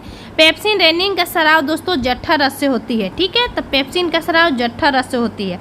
वृक्क के बाहरी एवं भीतरी भाग को क्रमशः क्या कहते हैं? तो वृक्क के बाहरी एवं बाहरी मोस्ट इम्पोर्टेंट, ठीक है, दो ही है, एक कॉर्टेक्स होती है दोस्तों और मेडुला। तो बाहरी को हम लोग कॉर्टेक्स कहते हैं और भीतरी को मेडुला। बाहरी को कॉर्टेक्स और भीतरी को मेडुला। किस विटामिन का रासायनिक नाम टोकोफेरॉल है? तो टोकोफेरॉल दोस्तों हमारा विटामिन ई का नाम होती है, विटामिन ई का टोकोफेरॉल। सी का एस्कॉर्बिक एसिड, डी का कैल्सीफेरॉल, के का फिलोक्विनिन और ई का टोकोफेरॉल, ई का टोकोफेरॉल, ठीक है। आगे चलते हैं, निम्नलिखित में से किसका सुमेलित नहीं है? सुंदर और पश्चिमी बंगाल में, बिल्कुल सही। भीतरकनिका उड़ीसा में है। पिचवरम तमिलनाडु। वेबनाड, वेबनाड दोस्तों कर्नाटक में ना होकर हमारा मुख्यतः केरल में है, ठीक है, याद रखिएगा। अगला है कि किस बंदरगाह को कॉफी बंदरगाह कहा जाता है? तो देखिए इसमें साओ पाउलो, सेंटोस एवं फैजेंटा, यह तीनों चीज़ मुख्यतः विख्यात है। तो देखिए यहाँ पे आपको डिफर किया गया है, जैसे कि सबसे पहले देखिए कॉफ़ी बंदरगाह पूछ रहा है, यानी वहाँ से कॉफ़ी का आयात और निर्यात होती है। तो सेंटोस एक बंदरगाह है जो कि ब्राज़ील में स्थित है, ठीक है, ब्राज़ील के सेंटोस बंदरगाह से कॉफ़ी का आयात निर्यात होती है। अब ब्राज़ील के कहवा बाग को, यानी जो बाग होती है उसको हम लोग फैजेंटा कहते हैं, बाग को फैजेंटा कहते हैं। अब कहवा की मंडी जो होती है दोस्तों वह साओ पाउलो, ठीक है, मंडी जहाँ पे यह मिलता है सबसे ज़्यादा, तो साओ पाउलो, ठीक है। अब ब्राज़ील से ही कॉफ़ी के सबसे ज़्यादा आयात निर्यात होती है, याद रखिएगा। भारत में पूछे तो जो कि तमिलनाडु, कर्नाटक और केरल, तीन क्षेत्रों में होती है, जो सबसे ज़्यादा होती है कर्नाटक में। हिमालय पर्वत श्रृंखला किसके उदाहरण है? तो हिमालय पर्वत श्रृंखला दोस्तों हमारा वलित पर्वत का उदाहरण है, ऑप्शन नंबर डी, वलित पर्वत का उदाहरण है। वलित पर्वत या मुर्दार पर्वत भी इसको कहा जाता है, ठीक है। आगे चलते हैं, डेविस जल संधि किसका जोड़ है? तो डेविस जल संधि दोस्तों बेफिन के खाड़ी एवं लेब्राडोर को जोड़ती है, बेफिन के खाड़ी एवं लेब्राडोर को डेविस जोड़ती है, ठीक है। आगे चलते हैं दोस्तों, सबसे चौड़ी जल संधि है डेविस जल संधि। आगे है कि हडसन जल संधि, तो हडसन की खाड़ी को लेब्राडोर से जोड़ती है, और यूकाटन जो मैक्सिको की खाड़ी को कैरेबियन सागर से जोड़ती है, मैक्सिको की खाड़ी को कैरेबियन सागर से जोड़ती है। आटाकामा मरुस्थल कहाँ है? तो आटाकामा मरुस्थल दोस्तों चिली के क्षेत्र में पड़ता है, तो मुख्यतः हो जाएगा ये हमारा दक्षिण अमेरिका, क्योंकि दक्षिण अमेरिका का ही देश चिली है। तो आटाकामा मरुस्थल दोस्तों हमारा चिली के मुख्यतः क्षेत्र में पड़ती है, जो कि दक्षिण अमेरिका का है, ठीक है। तो आटाकामा मरुस्थल चिली में, ठीक है, याद रखिएगा। अगला क्वेश्चन देखते हैं कि विश्व वानिकी दिवस किस तिथि को मनाया जाता है? तो विश्व वानिकी दिवस दोस्तों 21 मार्च को मनाया जाता है। इसका ट्रिक भी है, बार बार मैं यह ट्रिक भी देती हूँ, गौरैया वनजा मौसम, गौरैया वनजा मौसम। तो देखिए गौरैया, विश्व गौरैया दिवस 20 मार्च को, वन 21 मार्च को, जा जल 22 मार्च को, अब मौसम 23 मार्च को, 23 मार्च को। इसके अलावा आपको मौसम दिवस, शहीद दिवस भी मनाया जाता है। आपका भगत सिंह, बुटकेश्वर दत्त, इन लोगों को फांसी भी हुआ था। तो देखिए 21 मार्च को वन दिवस मनाते हैं, 22 अप्रैल को पृथ्वी दिवस और 5 जून को पर्यावरण और जल दिवस 22 मार्च को, ठीक है। राष्ट्रीय पोषण संस्थान कहाँ स्थित है? तो राष्ट्रीय पोषण संस्थान दोस्तों हैदराबाद में स्थित है, ठीक है, ऑप्शन नंबर डी। और उसके अलावा वन अनुसंधान संस्थान देहरादून में। अब प्रबंधन दोस्तों पूछे कि वन प्रबंधन तो भोपाल में, पुरातात्विक संरक्षण दोस्तों कोलकाता में, और आयुर्वेदिक संरक्षण दोस्तों के नई दिल्ली में है, ठीक है। जो इंदिरा गांधी हमारा IGMS इंदिरा गांधी जो कि पटना में भी है, और इसके अलावा इसका सभी जगह ब्रांच है, मुख्यतः पहले दिल्ली में ही था। ऑपरेशन 0 आवर चलाया गया था तब भारत छोड़ो आंदोलन के तहत, जिसमें इसमें प्रमुख व्यक्तियों को गिरफ्तार कर लिया गया था और किसको कहाँ रखा गया था। देखिए आंदोलन के क्रम में इसके तहत बड़े जैसे कि गांधी जी को, राजेंद्र प्रसाद को, जवाहरलाल नेहरू को अहमदनगर जेल में रखा गया था, ठीक है। तो 8 अगस्त 1942 ईस्वी को शुरू हुआ और 9 अगस्त को चलाकर सबको गिरफ्तार कर लिया गया था। किस व्यक्ति ने रॉलेट एक्ट को जानबूझकर की गई हत्या करके संबोधित कहा था? तो रॉलेट एक्ट को जानबूझकर की गई हत्या को CF एंड्रूज ने कहा था। यह मुख्यतः महात्मा गांधी के मित्र रहते हैं, ठीक है, CF एंड्रूज। अगर एक निम्नलिखित में से कौन मिलान गलत है? तो दीनदयाल गुजरात में है, एनोर आंध्र प्रदेश में, तुतिनकोरिन तमिलनाडु में, नहाओ सेवा मुंबई में। तो देखिए दीनदयाल गुजरात में है, एनोर दोस्तों आंध्र प्रदेश में ना होकर हमारा तमिलनाडु में है, तो ऑप्शन नंबर बी सही है। तुतीकोरिन तमिलनाडु में ही है और नहाओ सेवा बम्बई में है। इसके नहाओ सेवा का नाम बदल गया है, जवाहरलाल नेहरू पोर्ट हो गया है। बहिष्कृत भारत यानी नामक पुस्तक का प्रकाशन किया इसने किया था तब BR अम्बेडकर ने। बहिष्कृत भारत BR अम्बेडकर के द्वारा प्रकाशित किया गया था। आधुनिक भारत का निर्माता किसे कहा जाता है? तो आधुनिक भारत का निर्माता दोस्तों राजा राम मोहन राय को कहा जाता है।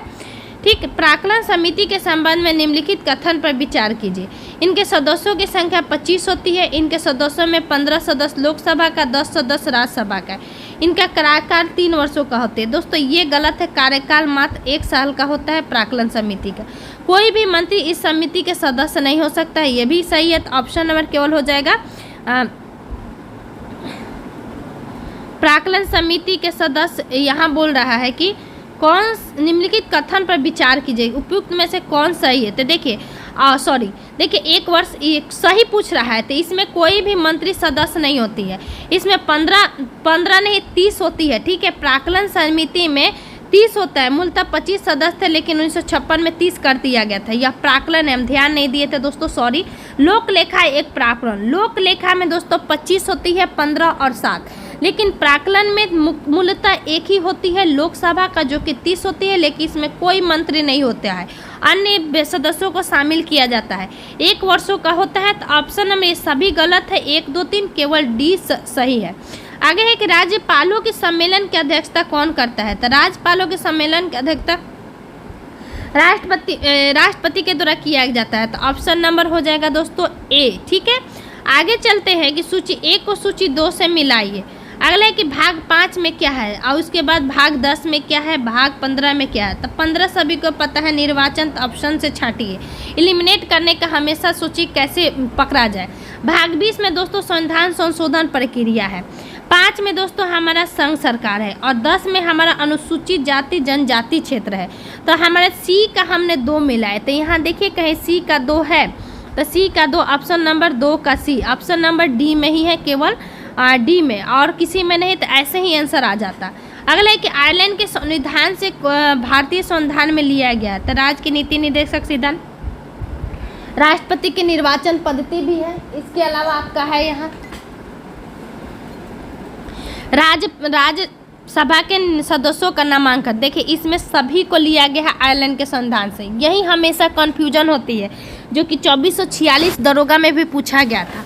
आयरलैंड के संविधान से भारतीय संविधान में लिया गया है। तो देखिए जो लिया गया है राज्य के नीति निर्देशक, तो सभी को पता है। राष्ट्रपति की निर्वाचन पद्धति है कि कैसे किया जाएगा। जैसे कि निर्वाचन पद्धति आप लोग पढ़े होंगे कि 54-55 लगभग निर्वाचन से ही संबंधित है, लेकिन थोड़ा थोड़ा डिफर है। राज्यसभा के सदस्यों का नामांकन भी यहीं से लिया गया है। तो ऑप्शन नंबर डी होगा। निम्नलिखित में से कौन सा अनुच्छेद उच्च न्यायालय को अभिलेखीय न्यायालय का दर्जा देती है? तो अभिलेखीय न्यायालय कौन सा बोल रहा है? उच्च न्यायालय है। वही आपका सर्वोच्च न्यायालय रहता तो अलग होता। तो उच्च न्यायालय को अभिलेखीय न्यायालय की दर्जा अनुच्छेद 215 देती है, ऑप्शन नंबर बी। लेकिन 129 दोस्तों उच्चतम न्यायालय को अभिलेखीय न्यायालय यानी सुप्रीम कोर्ट को 129। भारत में राज्यों एवं केंद्र शासित प्रदेशों की अधिकतम संख्या निम्नलिखित में से उच्च न्यायालय के अधिकार क्षेत्र में आता है। तो देखिए बोर्ड है कि केंद्र शासित प्रदेशों की मतलब कहाँ पे सबसे ज़्यादा राज्य और केंद्र शासित प्रदेश। तो आज तक गुवाहाटी में ही आता है। मद्रास में दोस्तों अंडमान निकोबार और तमिलनाडु 2 ही आता है, पुडुचेरी 3। मुंबई में दोस्तों आपका मुंबई में आपका आ जाता है जैसे कि दमन एवं दीव, दादर एवं नागर हवेली, मुंबई। गुवाहाटी में कोई उच्च न्यायालय नहीं था पहले, अब बाद में मणिपुर और त्रिपुरा में लाया गया। लेकिन बाकी जैसे कि अरुणाचल प्रदेश है, इसके अलावा मिजोरम है, मेघालय में तो आ गया है, तो इसी में आता है। ठीक है, तो गुवाहाटी में सबसे ज़्यादा है। कोलकाता में आप केवल कोलकाता और इसके अलावा अंडमान निकोबार को देखिएगा। ठीक है, तो ऑप्शन नंबर हमारा हो जाएगा दोस्तों सी, जिसमें असम आता है, नागालैंड आता है, अरुणाचल प्रदेश आता है, मिजोरम, यानी 4 आता है। भारत का संविधान किस प्रकार का है? तो भारत का संविधान दोस्तों साधारणतः एकात्मक एवं विशेष स्थिति में संघात्मक है। ठीक है, ऑप्शन नंबर सी हो जाएगा। अगला कि भारत का संविधान कहता है कि अवशिष्ट शक्ति किसके पास रहेगी? तो देखिए अवशिष्ट शक्ति दोस्तों भारतीय संसद के पास रहती है। संघ की संसद के पास अवशिष्ट शक्ति होती है, जो कि अनुच्छेद 248 में इसका जिक्र किया गया अवशिष्ट शक्तियाँ का। अलग है डायामेंटीना गर्त, खाई किस महासागर में है? हम लोग एक मेरीना गर्त जो कि प्रशांत महासागर में सबसे गहरा गर्त है, लेकिन यहाँ पूछ रहे हैं कि डायामेंटीना गर्त। डायामेंटीना गर्त दोस्तों हमारा हिंद महासागर में है, ठीक है। हमारे प्रशांत महासागर में मेरीना गर्त 11,033 मीटर गहरी है। निम्नलिखित में से किसे प्रकृति का सुधार वाल्व कहा जाता है? तो प्रकृति के सुधार वाल्व दोस्तों हम लोग ज्वालामुखी को कहते हैं, ऑप्शन नंबर सी हो जाएगा। जब से अगर ज्वालामुखी फटती है तो हमारे नीचे की धरती सुरक्षित है, याद रखिएगा। आगे चलते हैं कि आग्नेय चट्टान ग्रेनाइट का रूपांतरण होती है। तो आग्नेय चट्टान ग्रेनाइट का रूपांतरण दोस्तों नीस होती है, ऑप्शन नंबर बी। तो देखिए ग्रेनाइट का नीस, बेसाल्ट का शिस्ट और चूना पत्थर का संगमरमर और सेल का स्लेट। घुटनों के बल बैठकर मैंने रोटी मांगी और मुझे पत्थर मिले। यह प्रश्न हमने पहले भी देखा था, लाला लाजपत राय ने यह कहा था, ठीक है। घुटनों के बल बैठकर मैंने रोटी मांगी और मुझे वहाँ वैचारिक लगाया गया था। दोस्तों यह याद रखिएगा, पत्थर मिला इन्होंने महात्मा गांधी ने सविनय अवज्ञा आंदोलन के समय में कहा था। देखिए यहाँ पे लिखा है कि दांडी मार्च के समय में जब इन्होंने नमक सत्याग्रह को तोड़ा और सविनय अवज्ञा आंदोलन हुआ, उसमें महात्मा गांधी के जो जितने शर्त रखा गया था उसको अवहेलना किया गया। तो उसी अवहेलना के तर्ज पर इन्होंने यह बात कही थी। अब पुनः बाद में जाकर जब सविनय अवज्ञा आंदोलन स्थगित होती है तब पुनः 1934 में भी शुरू की जाती है, ठीक है। आगे चलते हैं हम। भारत में प्रिंटिंग प्रेस का आगमन किस देश की देन मानी जाती है? तो प्रिंटिंग प्रेस का आगमन दोस्तों पुर्तगाल का देन है, ऑप्शन नंबर ए ध्यान रखना है। अगला है कि 1857 ईस्वी में युद्ध में ब्रिटिश का सबसे कट्टर दुश्मन कौन था? तो ब्रिटिश का सबसे कट्टर दुश्मन मौली अहमदुल्ला था दोस्तों, ऑप्शन नंबर सी, ठीक है, मौली अहमदुल्ला। राजा राममोहन राय की मृत्यु के पश्चात ब्राह्मण समाज का नेतृत्व किसने किया था? तो देखिए ब्राह्मण समाज 2 भागों में बाद में बढ़ जाता है, लेकिन जब जस्ट उनकी मृत्यु हुई थी तो उस समय जो नेतृत्व किए थे वह देवेंद्र नाथ टैगोर के द्वारा किया गया था, ठीक है। कौन किए थे? देवेंद्र नाथ टैगोर के द्वारा। जस्ट इनकी मृत्यु के बाद में यहाँ जाकर ब्राह्मण समाज की स्थापना केशव चंद्र सेन के द्वारा इसी से टूट के बनेगा आगे।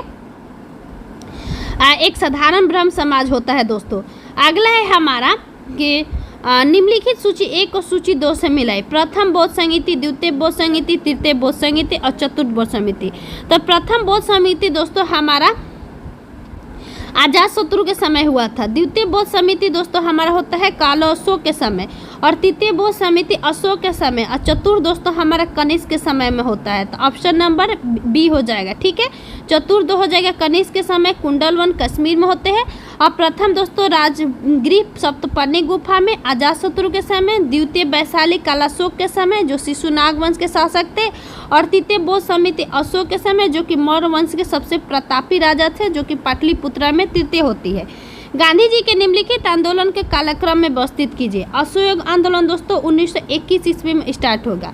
रॉलेट एक्ट दोस्तों 1919 में है। खेरा आंदोलन दोस्तों हमारा हो जाएगा 1918 में, और अहमदाबाद मिल मजदूर दोस्तों 1918 में ही है, लेकिन इसको सजाना है। तो सबसे पहले दोस्तों अहमदाबाद हमारा आ जाएगा मिल मजदूर, उसके बाद में खेरा आ जाएगा, तब रॉलेट एक्ट, तब असहयोग, यानी 4 3 2 1, ऑप्शन नंबर डी। अकबर द्वारा इलाही सनवंत की शुरुआत कब हुआ था? तो इलाही सनवंत है दोस्तों, इलाही धर्म हो जाएगा तब 82 और सनवंत हो जाएगा 83। धर्म 82 और सनवंत 83। इलाही सनवंत की शुरुआत 83 में होता है। दास प्रथा का अंत 62 में हुआ था, और तीर्थ यात्रा पर कर की समाधि 1563 ईस्वी में, ठीक है। और इबादत खाना 1575 ईस्वी में, इबादत खाना 1575 ईस्वी में। आगे चलते हैं कि 1857 की क्रांति के दौरान फैजाबाद में इसका नेतृत्व किसने किया था? तो देखिए यह फैजाबाद में दोस्तों मौली अहमदुल्ला, जो हमने ब्रिटिश का एक विद्रोह के रूप में पढ़ा था अभी, तो फैजाबाद में मौली अहमदुल्ला के द्वारा इसका नेतृत्व किया गया था। कहाँ पे? यहाँ देखिए बरेली फतेहपुर में इसका नेतृत्व खान बहादुर खान, और फतेहपुर में अजीमुल्ला, फैजाबाद में मौली अहमदुल्ला। ठीक है, आगे चलते हैं। कैबिनेट मिशन 1946 ईस्वी मुस्लिम लीग ने कब स्वीकार किया था?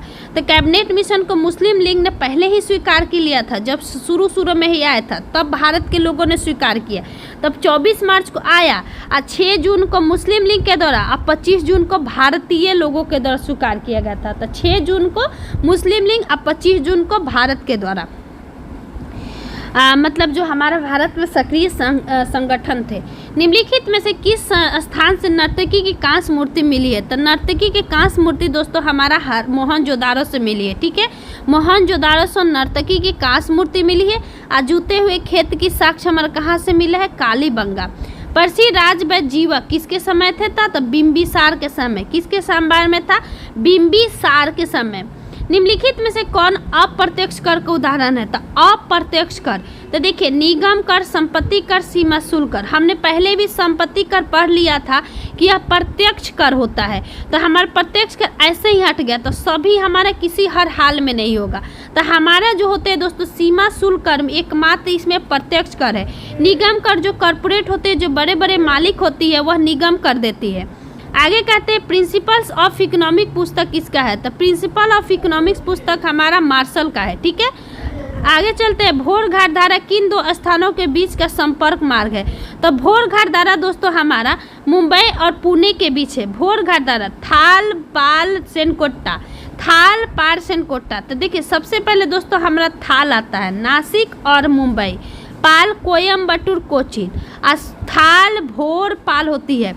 तो थाल में तो आपने नासिक मुंबई, अब भोर में जब आइएगा तो मुंबई से पुणे मतलब जुड़ रहा है, पहले नासिक हो जाएगा तब मुंबई तब पुणे, तो इसमें थाल आएगा, इसमें भोर आएगा और तब उसके बाद में पाल आएगा, तो पाल आएगा कोयम्बटूर से कोची और तब सोनकोट्टा होता है सबसे नीचे तिरुवनंतपुरम से मदुरई।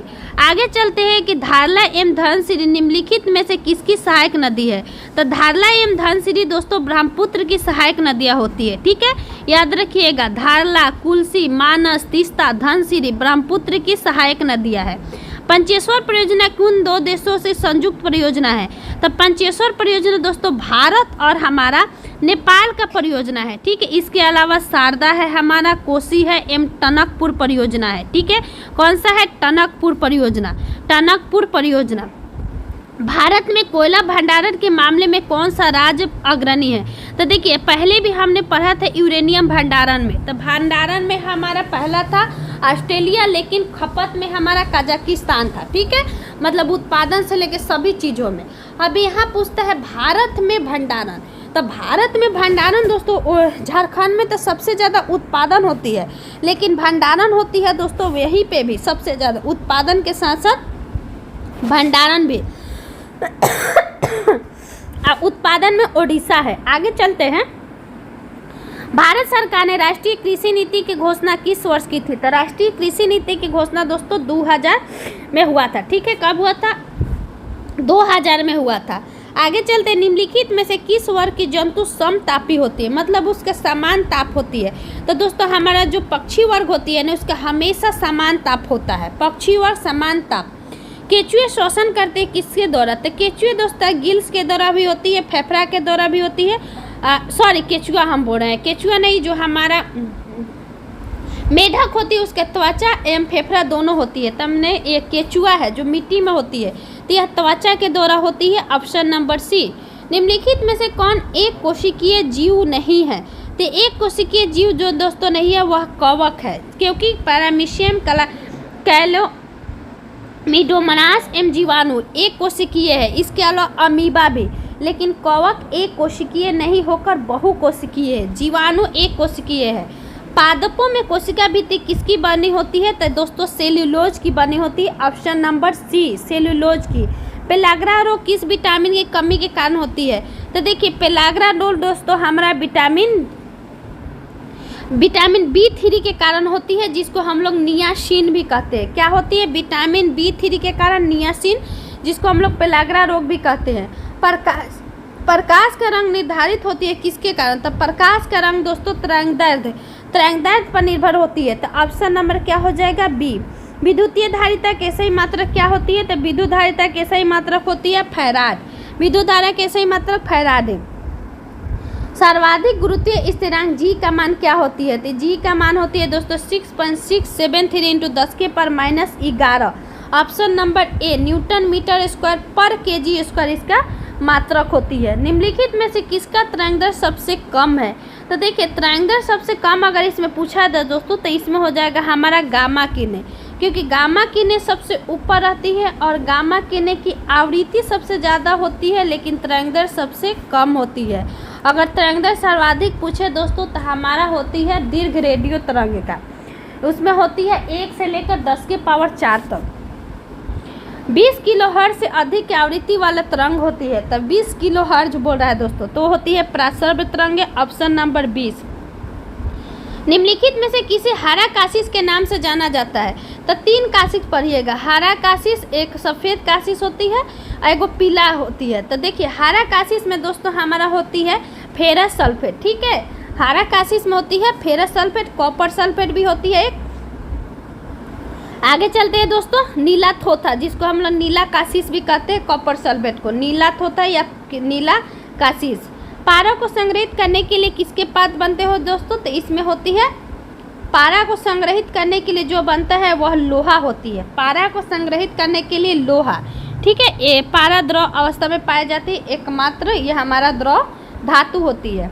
निम्नलिखित कौन सा तत्व सभी अम्लों में अनिवार्य रूप से उपस्थित होती है? तो यह होती है हाइड्रोजन, सभी अम्लों में अनिवार्य रूप से। निम्नलिखित में से कौन फिनोल एम फॉर्मेल्डिहाइड का बहुलक है?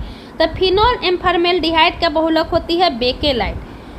दक्षिणी सह्याद्री निम्नलिखित की सर्वोच्च चोटी। तो देखिए सह्याद्री के 2 भाग में बांटा गया, दक्षिणी सह्याद्री एवं उत्तरी सह्याद्री।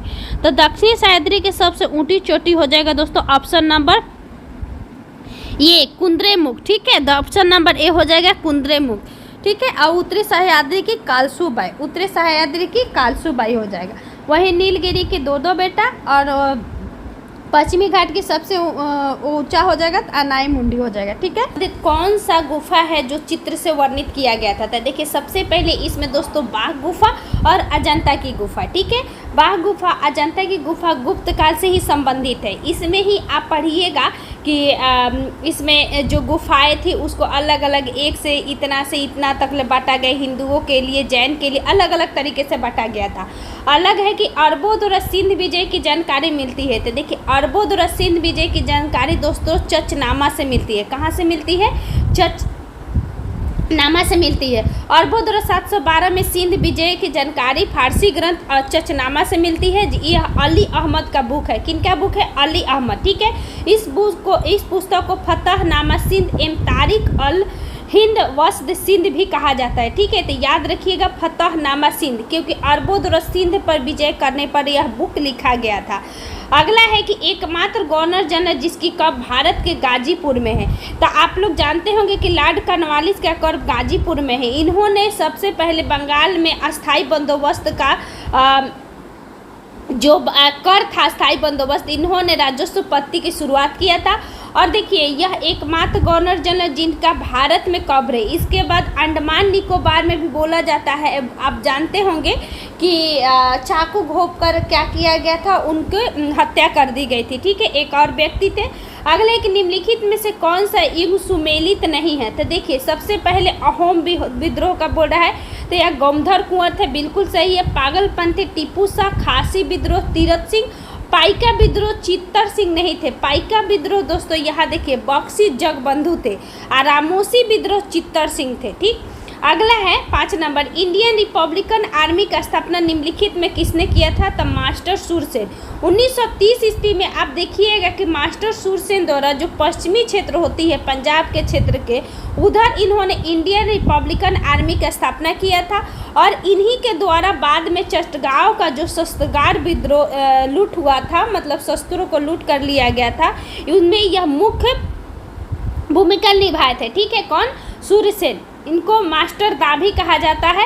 अगला है कि निम्नलिखित सूचियों का मिलान करें। सिंधु कहाँ पे स्थित है? तो सिंधु जो है दोस्तों यहाँ मिलान करना है।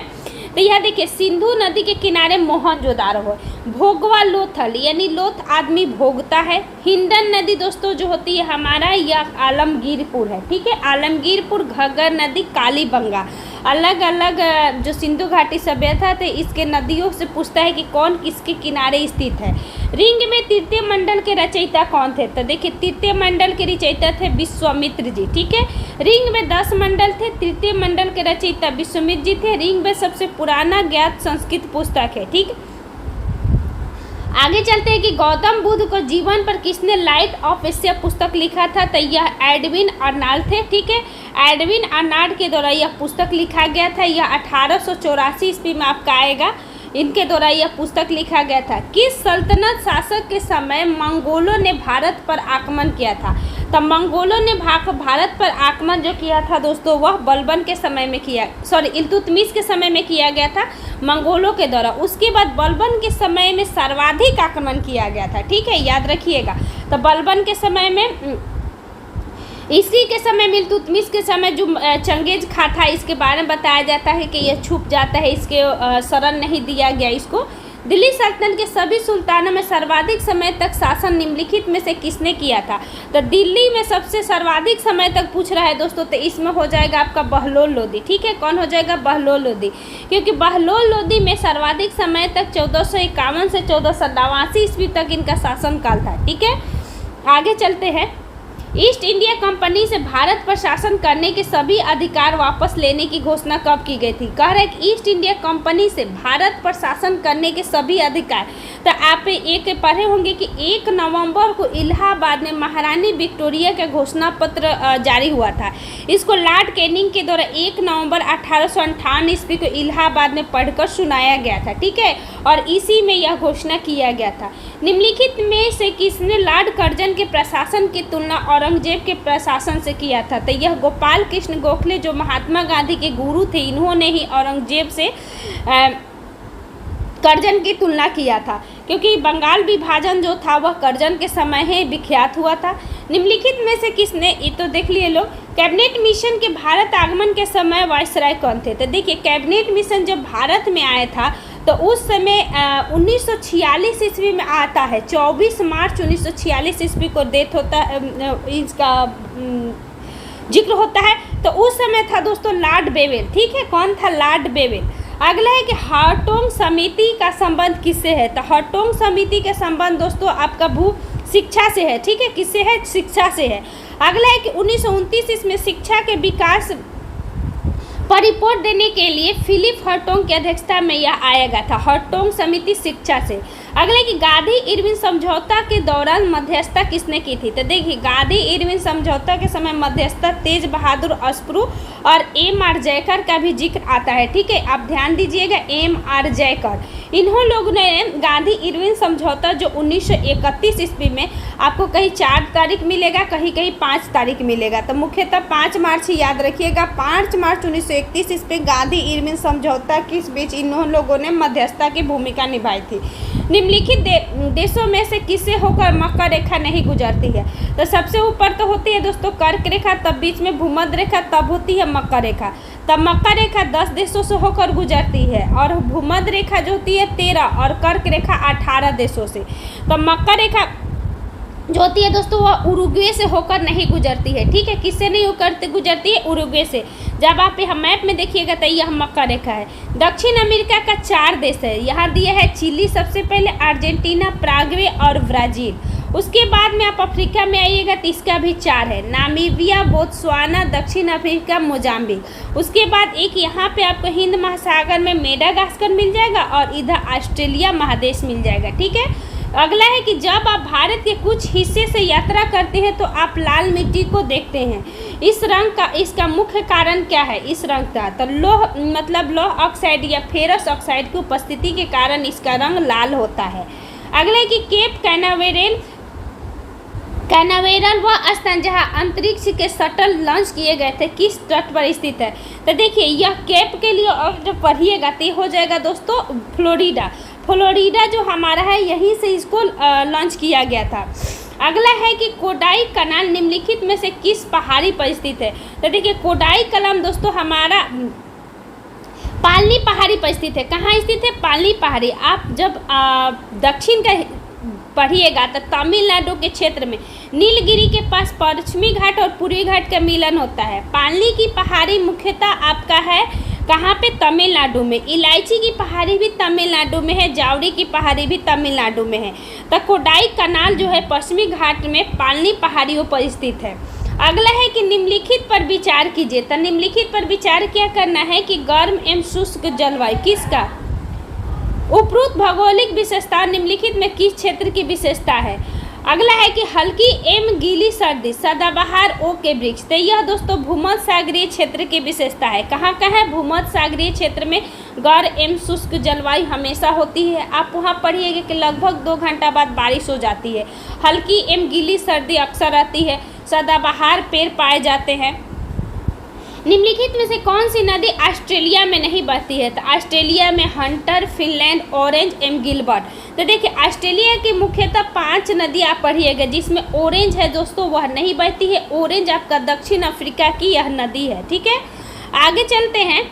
अरुण नदी, वरुण नदी एवं तमू नदी निम्नलिखित नदी प्रणाली में से किसका हिस्सा है? तो देखिए यह कोसी नदी। कहा जाता है कि जब कोसी नदी बिहार में प्रवेश करती है तो उसके पहले यह जब आती है तो 7 धाराएं मिलकर यह कोसी नदी का निर्माण करती है, जिसमें वरुण नदी की धारा, अरुण नदी की धारा, तमूर नदी की धारा 3 आपका चल जाती है। 3 आपको बाएं तरफ से आती है दोस्तों, इधर से, या 4 इधर से। इसीलिए इसकी धाराएं बहुत तेजी से बिहार में प्रवेश करती है और यह बिहार में एक विनाश का कारण बनती है। ठीक है, अगला है कि दोस्तों गोकाक जलप्रपात किस नदी पर स्थित है? तो गोकाक जलप्रपात दोस्तों आपका घाटप्रभा नदी पर स्थित है। आप जो पढ़े होंगे कि कर्नाटक में एक घाटप्रभा है, एक मालप्रभा है। तो घाटप्रभा और मालप्रभा जाके तुंगभद्रा के पास मिलती है। ठीक है, और यह कृष्णा नदी की सहायक है। तो यह घाटप्रभा पर ही गोकाक जलप्रपात है। कौन सा? गोकाक जलप्रपात। देखिए टॉप 50 है, सिर्फ मैं इसका आपको रिवीजन करवा रही हूँ, समझिए। तो आप पहले पढ़े होंगे तो मैं सोची एक वीडियो बना देती हूँ, बस आप एक 1 लाइनर पढ़ लीजिए इसके स्पीड तेज करके। भारतीय संविधान का कौन सा अनुच्छेद राज्य को महिला एवं बच्चों के कल्याण को बढ़ावा देने के लिए विशेष प्रावधान करने का अधिकार देता है? तो देखिए महिलाओं से संबंधित है। तो यह महिलाओं और बच्चों के कल्याण को बढ़ावा देने के लिए विशेष प्रावधान का अधिकार जो करता है दोस्तों, वो हमारा अनुच्छेद जो होती है, अनुच्छेद 15 होती है। अनुच्छेद 15 में हमारा आप जानिएगा कि जो धर्म, मूलवान, जाति, ये सब इसके आधार पर किसी को आप भेदभाव नहीं कर सकते हैं। ठीक है, इसी में हमारा अनुच्छेद 15 में हमारा शिक्षा के अलग से शिक्षा की व्यवस्था की गई है। अगला कि प्रथम पिछड़ा वर्ग आयोग का गठन कब किया गया था दोस्तों? तो प्रथम पिछड़ा वर्ग आयोग का गठन 1979 ईस्वी में किया गया था। ठीक, प्रथम पिछड़ा वर्ग आयोग 1953 में, ये आपका अध्यक्षता थे के केलकर। ठीक है, और दूसरा पिछड़ा आयोग दोस्तों 1979 ईस्वी में आया था। मिस्टेक हो गया है तो याद रखना है, केलकर की अध्यक्षता में 1953 में पहला पिछड़ा आयोग। निम्नलिखित में से कौन सुमेलित नहीं है? तो देखिए गोलकनाथ 1965, केशवानंद भारती 1973 सही है, मिनार्वा मिल्स 1980 सही है, AMR बम्बई व 94। तो देखिए गोलकनाथ व 65 ना होकर 60 है। तो ठीक है, 67 है, याद रखिएगा गोलकनाथ 65 ना होकर 67 में आया था। ठीक, अगला एक निम्नलिखित में से कौन भारतीय संविधान की संघीय व्यवस्था को दर्शाता है? तो संघीय व्यवस्था के मतलब हुआ दोस्तों कि जो संघ की तरफ पूरी तरह से संघ के पास नियंत्रण है। सबसे पहले है कि आपातकालीन उपबंध, राज्यपाल की नियुक्ति, राज अनश्वर नहीं, द्विसदनीय विधायिका। तो देखिए याद रखिएगा कि राज्यपाल की नियुक्ति होती है दोस्तों, यह मुख्यतः संघीय व्यवस्था को दर्शाता है। इसके अलावा यहाँ बोल रहा है भारतीय संविधान की संघीय व्यवस्था को दर्शाता है। इस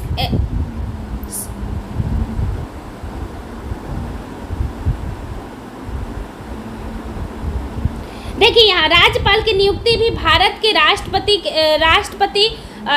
कहा जाता है कि संघीय व्यवस्था और एकांकीय व्यवस्था जो मैं बता रही थी, तो मैंने राज्यपाल सबसे पहले बोला। तो राज्यपाल में यह राज्यों से संबंधित है, तो यह संघीय व्यवस्था की तरफ विशेषता को दर्शाती है।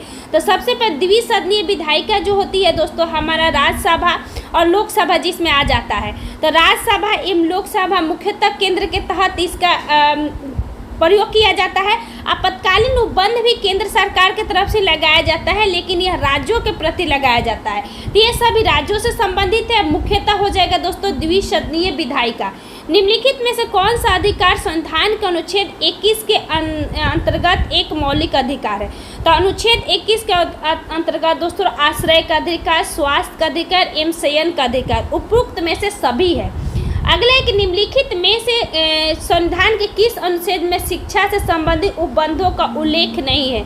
तो देखिए आप पढ़े होंगे कि अनुच्छेद 21 में भी शिक्षा से संबंधित है, 51 में भी है, ठीक है, और 350 में भी शिक्षा से संबंधित है। प्राथमिक शिक्षा की बात कही गई 350 में, लेकिन 48A में पर्यावरण से संबंधित है, न कि शिक्षा से है, ठीक है, याद रखिएगा पर्यावरण से संबंधित है। साधारण विधेयक को जिसे राज्य विधानसभा ने पारित कर दिया है, राज्य विधान परिषद पहली बार में कितने समय तक रोक सकती है? तो देखिए पहली बार तो हम 3 महीना तक रोक सकते हैं, उसके बाद हम 1 महीना मात्र रोकते हैं और अधिकतम 4 महीना तक हम रोक सकते हैं, उसके बाद वह बिल को पास माना जाता है। निम्नलिखित में से कौन सा G7 का सदस्य देश नहीं है? तो G7 का सदस्य देश तो चीन नहीं है। एक इसका ट्रिक भी है, जीजा जी से संबंध बोलता है लोग, लेकिन हमने बताया था जे फैब्रिक FABRIC। तो जे से Japan, Germany, France, America, Britain, ARIC रसिया होता है, रसिया को बाद में इसको हटा दिया गया दोस्तों, G8 में संबंधित था। अगले है हमारा निम्नलिखित में से कौन सा फिर आई से दोस्तों इटली होता है, ठीक है, आई से इटली, जैसे FABRIC, तो F से फ्रांस, B से हमारा होता है ब्रिटेन, A से अमेरिका, B से ब्रिटेन, ठीक है, और FABR से रसिया, I से इटली और C से कनाडा, ठीक है, और J जैसे एक से जापान, एक से जर्मनी। खाद्य श्रृंखला में मानव है, मतलब बोल रहे कि किसमें खाद्य श्रृंखला में मानव आता है दोस्तों? तो खाद्य श्रृंखला में जो मानव आता है दोस्तों वह द्वितीय और प्राथमिक उपभोक्ता दोनों में आता है, ठीक है, प्राथमिक एवं द्वितीय दोनों में आता है। अगला है कि किलोवाट घंटा किसके बराबर होती है? तो ये होता है दोस्तों 3.6 गुने 10 के पावर 6 जूल के बराबर। 1 किलोवाट घंटा 3.6 गुने 10 के पावर 6 जूल। उत्तल लेंस से जब वस्तु फोकस एवं लेंस के बीच रखी जाती है तब प्रतिबिंब कहाँ होती है? तो देखिए उत्तल लेंस में जब वस्तु को फोकस और लेंस के बीच रखी जाती है, कहाँ पे फोकस और लेंस, यानी कहने का मतलब कि ये हमारा अगर ऐसे उत्तल लेंस है तो यहाँ फोकस है और यह लेंस के बीच रखी जाती है, तो ये भी स्थिति हमारा विपरीत जाएगी, यह काल्पनिक और सीधा बनेगा, ठीक है। तो ऑप्शन नंबर ए हो जाएगा और वस्तु से बड़ा बनता है। अगला है कि देखिए यहाँ दिखाया गया है, इसकी स्थिति कहाँ रखा है? ऑब्जेक्ट फोकस और लेंस के बीच दे रखा गया था। यह वस्तु क्या हो जाएगा हमारा? यह सीधा बन रहा है और वस्तु से हमारा बड़ा बन रहा है, वास्तविक और काल्पनिक और सीधा। पृथ्वी पर पड़ी वस्तु में गुरुत्वीय स्थितिज ऊर्जा का मान होता है। तो देखिए गुरुत्वीय स्थितिज ऊर्जा पर दोस्तों जो होती है वह शून्य होती है। ऑप्शन नंबर ए हो जाएगा। हमारे घरों में जो विद्युत की सप्लाई की जाती है कितने वोल्ट एवं हर्ट्ज पर होती है दोस्तों? तो यह 220 वोल्ट और 50 हर्ट्ज पे होती है। घर में जो हमारा बिजली मुख्यतः आती है वह 220 वोल्ट और 50 हर्ट्ज पर आती है। निम्नलिखित में से कौन सा अन्न पेट के जीवाणुओं का नाश करता है? तो वह HCl होती है, हाइड्रोक्लोरिक अम्ल, जो कि जीवाणु पेट के नष्ट करती है। पित्त किसके पाचन में सहायक होती है? तो दोस्तों पित्त का मुख्यतः पाचन जो होती है वह वसा के लिए होती है। किसके लिए होती है? वसा के लिए, याद रखिएगा। फैट जो होता है ना बॉडी में, उसके लिए होती है। शरीर की कैलोरी आवश्यकता गर्मी की अपेक्षा सर्दियों में बढ़ जाती है, क्योंकि अधिक कैलोरी की आवश्यकता होती है। क्यों? क्योंकि शरीर का ताप बनाए रखने के लिए क्योंकि सर्दी में ताप घट जाता है तो उसको अधिक कैलोरी की आवश्यकता होती है ताकि ताप को बनाए रखा जा सके। इंजन की चाल मापने के उपयोग में आने वाला यंत्र कौन सा है? तो इंजन की चाल को उपयोग में मापने के लिए दोस्तों हमारा टैकोमीटर का प्रयोग किया जाता है। किसका? टैकोमीटर। यहाँ देखिए दिया गया है मल्टीमीटर का प्रयोग बहुआयामी यंत्र के लिए, आमीटर विद्युत धारा और एनीमोमीटर पवन का वेग, और आमीटर होती है 1 वोल्ट मीटर होती है, ठीक है। निम्नलिखित में से कौन सा कार्बोहाइड्रेट का प्रकार नहीं है? तो कार्बोहाइड्रेट के प्रकार में दोस्तों स्टार्च और शर्करा आती है, लेकिन अमीनो अम्ल नहीं आती है। अमीनो अम्ल दोस्तों प्रोटीन से संबंधित है, ठीक है। किससे संबंधित है? प्रोटीन से।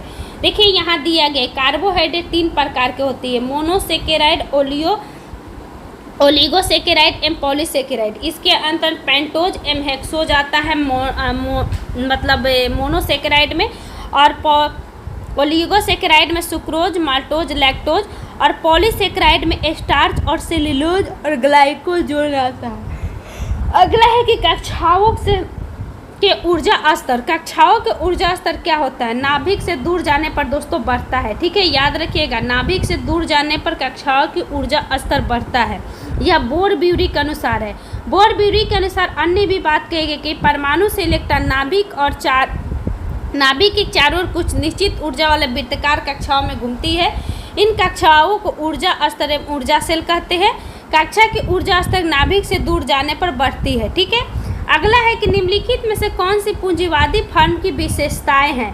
तो पूंजीवादी फर्म की विशेषताएं जो दोस्तों हो जाएगा हमारे 1, 2, 3, क्योंकि पूंजीवादी लोग बाजार के लिए उत्पादन करते हैं, उत्पादन के कारकों को निजी स्वामित्व होता है, पूंजी पर निरंतर संचय भी करते हैं। गोईपुरिया समिति का संबंध किससे है दोस्तों? तो गोईपुरिया समिति के संबंध हमारा बैंकिंग सेवा से है, ठीक है, किससे? बैंकिंग सेवा से हमारा है। निम्नलिखित में से अप्रत्यक्ष कर का उदाहरण है। अप्रत्यक्ष कर मतलब हम लोग से डायरेक्ट न लेकर वह मतलब एक दूसरे से इससे लेना मतलब मिलजुल कर दिया जाता है। तो अप्रत्यक्ष कर दोस्तों उत्पाद कर तो अप्रत्यक्ष कर हो जाएगा, बिक्री कर भी हो जाएगा, संपत्ति कर भी हो जाएगी। इसमें दोस्तों सीमा शुल्क कर अप्रत्यक्ष कर का उदाहरण है। तो यहाँ पे देखिए, यहाँ दिया गया है उत्पाद कर, क्योंकि उत्पाद कर जो होती है हमारा देखिए उत्पाद कर, जब हम उत्पादन करते हैं तो हम दूसरे को बेचते हैं, वह दूसरे को बेचता है, वह दूसरे को बेचता है। तो एक प्रकार का अप्रत्यक्ष कर है, हम लोग डायरेक्ट नहीं देते हैं। हम लोग मार्केट में जाकर वो 10 रुपये की खरीदारी होती है और हम लोग खरीदते हैं 20 रुपये के, यानी उस पर भी किसी ने टैक्स दिया है जहाँ से वो खरीदा है, तो वह प्रत्यक्ष होते हैं। सीमा शुल्क जो सीमाओं पर लिया जाता है, और संपत्ति कर जैसे हमारा जितनी संपत्ति हुई हम व्यक्तिगत रूप से जाकर देते हैं, तो यह प्रत्यक्ष कर होगा।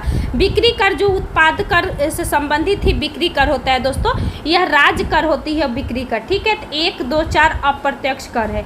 पशुओं को दिए जाने वाले कौन सा दर्द निवारक भारत में गिद्धों के लगभग विलुप्त होने के लिए उत्तरदायी है? तो यह डाइक्लोफेनिक है, ठीक है। अगला है कि गैसोहोल मिश्रण है। तो देखिए 90% पेट्रोल और 10% एल्कोहल के मिश्रण को ही हम लोग गैसोहोल कहते हैं, ठीक है, गैसोहोल। अभी भारत इसी पर सबसे ज़्यादा जोर दे रही है। किन गुणों में हार्मोन एंजाइम से भिन्न होती है? तो किन गुणों के कारण एंजाइम जो होती है वह हार्मोन से अलग होती है? तो यह सभी प्रोटीन नहीं है, ठीक है। यानी कहने का मतलब कि हमारे एंजाइम मुख्य रूप से प्रोटीन से बने होते हैं, जबकि हार्मोन प्रोटीन, अमीनो एसिड एवं स्टेरॉइड आदि से बने होते हैं, ठीक है। अगला है कि निम्नलिखित में से कौन सा रोग विटामिन ए की कमी के कारण होता है? तो विटामिन ए के कमी के कारण दोस्तों जीरोप्थेल्मिया होता है, ऑप्शन नंबर बी, जिसके कारण इसको हम लोग रेटिनॉल विटामिन ए के कारण, और जीरोप्थेल्मिया यह रोग है और इसके कारण विटामिन ए के कारण रतौंधी भी होती है। अगला है कि वायु अंगार गैस मुख्य घटक है। एक होता है भाप अंगार गैस, यहाँ वायु अंगार गैस है दोस्तों। तो वायु अंगार गैस में कार्बन मोनोऑक्साइड, नाइट्रोजन और उसके बाद होती है CO2, ठीक है, CO2 होती है। वायु अंगार गैस को हम लोग प्रोड्यूसर गैस भी कहते हैं, जिसमें कार्बन मोनोऑक्साइड होती है, नाइट्रोजन होती है और कार्बन डाइऑक्साइड होती है। दोस्तों आशा करती हूँ आप लोगों को ये अच्छा लगा होगा।